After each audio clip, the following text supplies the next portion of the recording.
AJ Hoffman is in the building. I don't want to keep him waiting. Let's bring him on, Bailey, right now. Join the discussion. How you doing, AJ? How you doing? I'm good. I hate to interrupt. Sounds like you guys are having a heated discussion. Hey, AJ, that's what we do, AJ. You know, that's what we do on here. I'm glad I could be a real specialist on it because Shaun, he bets his ass off. He actually wins more than he loses. JBC now. But Shaun has to be checked sometimes, you know what I mean? And proven like he's wrong with this Duke thing. And I picked Houston pre-bracket to win it all against Florida, by the way. So my two teams have made it. I had a horrible dark horse in Vanderbilt lose first round. I had them going to the Final Four. So that's fucked my whole thing up, AJ. But I still got the 2 in the finals. I'm about to bet another 1,000 on Houston tonight to win it all. There's no way Houston don't win it all, AJ. Tell me I'm right, please. Go. I'm with you, man. I think this Houston team is special. Like I won. They haven't lost. They've lost one game since November, and it was by 1 point in overtime to Texas Tech. The team that probably should have knocked Florida out of this whole tournament 2 weeks ago or a week ago. This team is just battle tested, man. They are tough. They are rugged. Kind of the mindset of their coach, Kelvin Sampson, and they do everything the right way, man. They do not quit on themselves, and they're the least talented crew that showed up. You know, of the 4 teams that were in the Alamo Dome on Saturday, they had the least talent of the bunch. But they just play with like this dog mindset, man. And sometimes that hard work outdoes the talent. Duke clearly the most talented team, and down the stretch they nutted up, and Houston came through. Couldn't score 70. I said it like I was a basketball coach, AJ. I told Smitty, I was like, man, let Cooper Flag get his. We'll shut everybody else down. It's kind of funny how it ended up being that way. But anyway, I don't know shit. AJ, let me ask you something. Defense travels like football. Defense and run game travels in football. Basketball, defense wins championships. At the end of the day, I said the 2 best guard play team, Florida, the best backcourt, in my opinion, will make it because guard play wins March Madness. That's why I picked them to play Houston. I just don't think both guards, contrary to Shaun's belief, because Shaun just goes against anyone that I have winning. So he's going to go. He's now a Florida fan today. So I don't think that both guards are going to get loose in similar fashion to the Duke team. I think Houston's going to shut down one of the 2. And so that's my take. Well, Will Richard was awful on Saturday. He was if Alex Condon hadn't looked just lost, he would have been Will Richard would have been the worst player on Florida on Saturday. But Walter Clayton and Elijah Martin are kind of the guys that they're going to count on. When they flipped the game against Auburn, it was that dribble creation of those 2 guys. The difference, though, with Houston and Auburn is Auburn's base defense, they're inviting you to have dribble creation. Houston is just going to ball screen blitz these guys. They're attack those guards. They're going to make someone else beat them. And I don't know that I trust anyone else on Florida outside of Walter Clayton to have the ball in his hands. And that's what Houston's primary goal is going to be tonight, is make someone other than Walter Clayton Jr. beat you. And I don't know if that guy exists on this Florida team. That's what it's going to boil down to. AJ, Florida by double digits, and here's why. That's crazy. It's disrespectful, man. Thank you, AJ. Just tell me they haven't lost a game. They haven't lost a game by more than 5 points all year. Shaun just comes on here, man. Here's why, man. Listen, Houston has had a unbelievably easy run to this game outside of Duke. Purdue, average Big Ten squad. Gonzaga, not close to what everybody said Gonzaga was going to beat them. No, I didn't say that. And listen, the Duke win was a bunch of 23-year-olds playing against a bunch of 18-year-olds at the end. Here we go. By the way, Houston also beat Tennessee in this tournament. The same Tennessee team that has a win over Florida by 20 points. Yeah, but conference games are different. Florida, he moves a needle like a motherfucker. Florida, a lot like Houston, has a bunch of four-year plus guys. Yeah. Guys that are older, that are more physically developed. They have more skill than Houston. They are going to run away from the Cougars tonight. You're right. They do have older guys, but they do not have the physicality. They don't have the physicality that Duke did. They don't have the physicality that Houston does, sir. But that's where playing in the SEC benefits them. They're used to playing physically gifted Black athletes. Let's be honest. There is a level of athleticism that Houston brings to the table. AJ. And Florida's used to playing against those guys.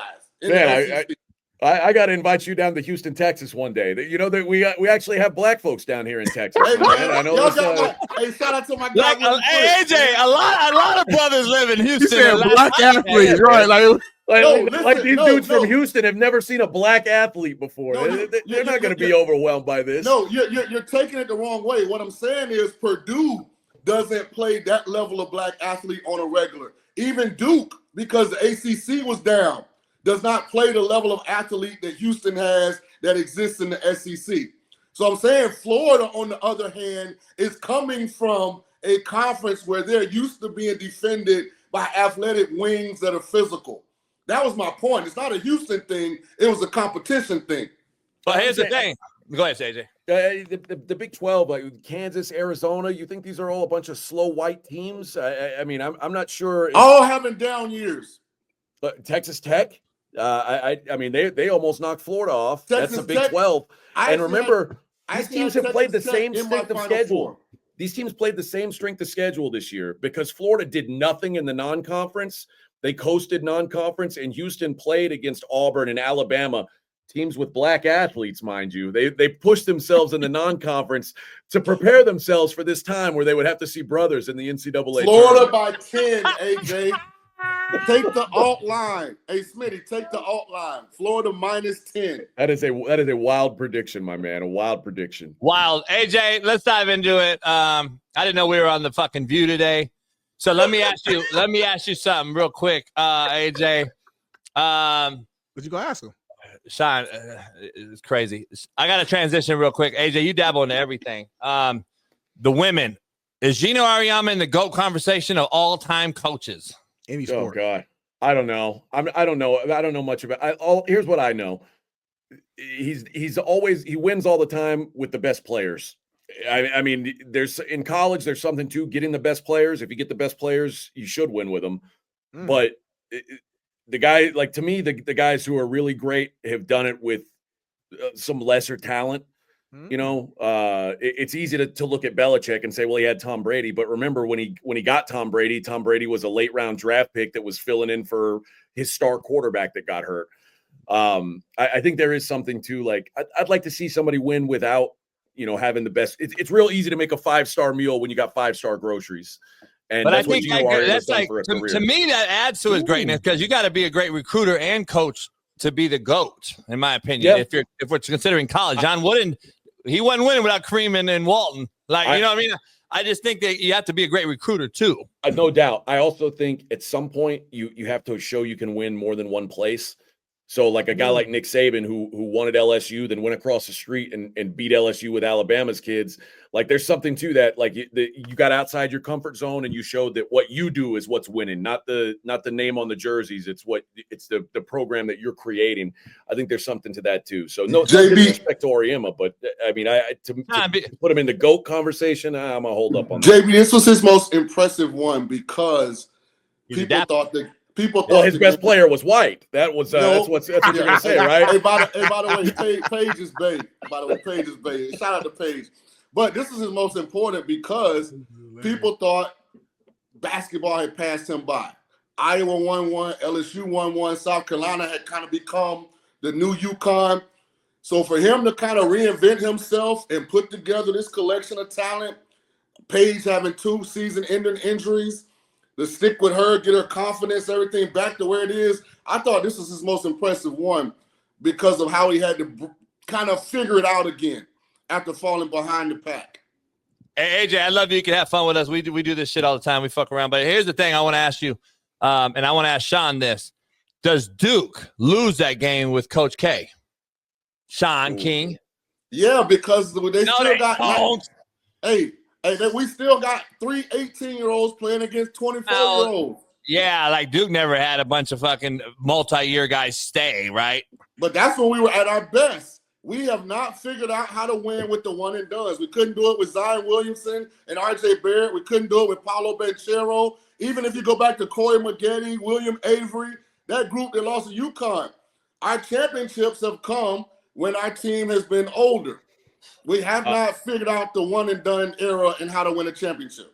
I can't picture a Krzyzewski team going 10 and a half minutes making one field goal. Like, that just wouldn't happen. And I also can't picture that Krzyzewski wouldn't have some way to get the ball in bounds. Right. It's like one of those things. I'm sure that he probably practiced with his guys. Like, hey, here's how we got it. We can't start until we get the ball in. And I'm guessing he would have had something like that's just it's an all-time collapse. I can't imagine that Krzyzewski would have let that happen. Hey, AJ, to that point, I want to ask you in the betting world of things, is it harder now with these one and done kids, meaning transfer 4 different colleges in 4 years is what I mean by the one and done. Having new bodies, we don't know the rosters of any of these guys unless you're an AJ Hoffman who follows this shit to a T and understands each and every roster, which a lot of folks, common folks like me, don't understand because you can't follow it. When we were growing up, AJ, we knew exactly who was every Monday. Big Monday at Syracuse, Georgetown. I knew every roster and everybody every single year. Now it's a new roster. How hard is that to bet on? And then how hard is it to bet on a guy that's 1 foot in, 1 foot out? Like we've seen the coaches leaving colleges. We've seen the players leaving during the damn tournament. Like, this is crazy. Is it harder to bet now? I would assume it is. Way fucking harder, right? I mean, you said it. I follow all these teams. I know these kids. Like, and I know some of these kids who move up from smaller schools to the bigger. I knew Clayton when he was or when he was at Iona. Like, it's one thing to know the players. It's a totally different thing to know how they're going to fit in, with a new coach, how they're going to fit into a new rotation. You know, some like Jeremy Roach is a good example. Jeremy Roach, a guy at Duke for several years. He's like a 4-year dude there. They basically told him this year, we don't have a spot for you. He goes down to Baylor, and he doesn't have the same job at Baylor that he did at Duke. So it's very difficult to know how these different coaches are going to use these guys and what they're selling them on. Like, why are you coming here? What do you like? What kind of role should I expect to have? That's a tough thing to track, man. It's been tough for me all season. Hey, I know Smitty's going to dive in. Are you done betting on the mid-major? Is the mid-major dead? Is this like, are we getting to that point of this thing where it's going to be 4 1s every year now? I know that was the first 4 number 1 since 08, I believe, but still, it's starting to trend that way. Like the mid-major Cinderella story just seems like, I know McNeese beat Clemson, who beat Duke this year. I understand all that, but that was a one-and-done deal. And their coach left, by the way. I mean, how invested are those players knowing their coach is leaving? Like, I just don't know if the mid-major is going to sustain. The gap between the haves and have-nots is getting bigger than ever. Like the KenPom metric ratings between the 1s and the 16s are a bigger gap than they've ever been before. And this was a year where there weren't a bunch of like bullshit 16 seeds. Like nobody had losing records. Like some years it'll be a team with like 10 wins gets into the tournament. That didn't happen this year, and it was still a huge gap because now the top teams are poaching from the mid-tier teams. Now the mid-tier teams have to poach from you, and these teams that are going to make these St. Peter's, they're never going to have any kind of players that can. Or the Gulf Coast, it doesn't work anymore. So it's not going to always be 1 seeds, but we only saw one team that was more than a 7-point favorite this year win outright, and that was that McNeese team beat Clemson. I mean, it's unprecedented. It doesn't happen, but I think it's going to start happening more and more. It's going to be the haves are going to keep having, and the have-nots, they're going to be playing in these bullshit crown tournaments and things like that going forward.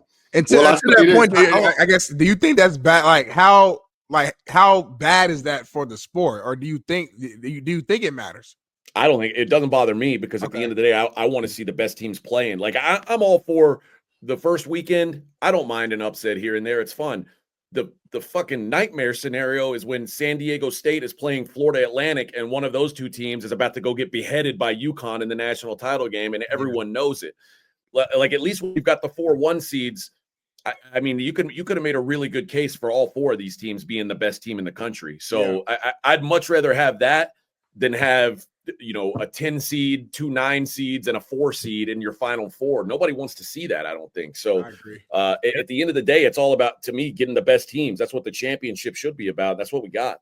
And AJ, I know Shaun's going to say, I think football is trending in the same direction. We're adding more teams, which I think more is less, in my opinion. I think it should have stayed at 4, but that's just me.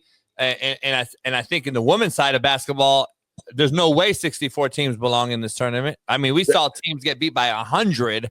The women's game has always been this way. The best players always go to like 3 or 4 schools. That's a tale as old as time. And that's why I've been saying for a while, it needs to be 32 teams max in women's. Like, that's just my take. But Shaun, go ahead. I just want to repeat Florida by 10 or more. You want to repeat that crazy shit he said earlier. Yeah. AJ, Duke's full of white players, by the way. You guys got fucking hammered. Real The quick, white AJ, athlete. Like, the white athlete. The white athlete, Shaun. Hey, if you're gonna get a white athlete, get you a Cooper Flag, baby. or a dude from Wisconsin named Khan. Hey, white is kept. Con Knuckle is in every lottery mock NBA draft that I see. I can't believe it. A white athlete. I don't know how he's done it. You know it's crazy, AJ. Wow. AJ, And not Euro either. Not Euro. He's in every mock lottery, and Walter Clayton is in none. Because Walter Clayton doesn't even try on defense. That's why. Walter Clayton's like 6'1". But I think the idea of like white guys playing basketball. Luka scored like 1 million points last night. Like this is not those ain't white guys, AJ. Those are Europeans. See, what you're trying to do is you're trying to take all of this strong gene pool and put it in the Yo and JB swimming pool. No, those are Europeans. I think what the white basketball player is the new black quarterback. Like black guys figured out how to play quarterback. Now Whitey is figuring out this whole basketball thing. The white athlete is taking over basketball. Hey, brother, taking over. Let's slow down with taking over. But hey, AJ, you need a co-host? Yeah, come on. All right, bet. Real quick, before, I know we only got a few minutes here. I want to switch gears back. You were actually at the Final Four, right, AJ? Yeah. Can you give some insight? What happened with Hakeem Olajuwon after the end of the game? Can we get some insight on that, please? Yeah, they. I guess the security guy didn't know who he was somehow. He's Hakeem. You look at his face. He's like, "What the fuck do you mean I can't go on the floor?" And I swear to God, they're lucky that's Hakeem and not Akeem. Pre-Islam, that security guard would have been in the fourth row, body slam, bloody. And Hakeem would have been on the floor no matter what.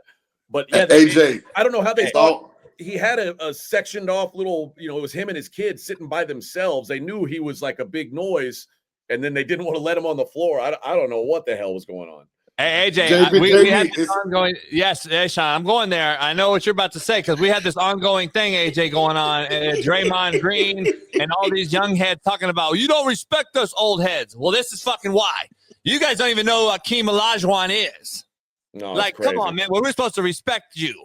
Get the fuck out of here. That's just crazy. And it's some nondescript white guy who grew up not watching sports. Because if it was a black security guard, he'd have knew this is Hakeem Olajuwon. There's actually an official with a credential that's trying to tell the security guard this is the greatest basketball player in city of Houston history. But because he didn't make the fucking basketball team in high school, he's like, oh no, I've got to get a prayer from a superior. Look at it, JB. The guy played at Duke. You're wrong. That's actually the point guard from Purdue. That's what he looks like. That's Brady Smith, I think. Yeah. AJ, this is the most racist show. Just a heads up. We always bring. I'm noticing this. This show is full of love.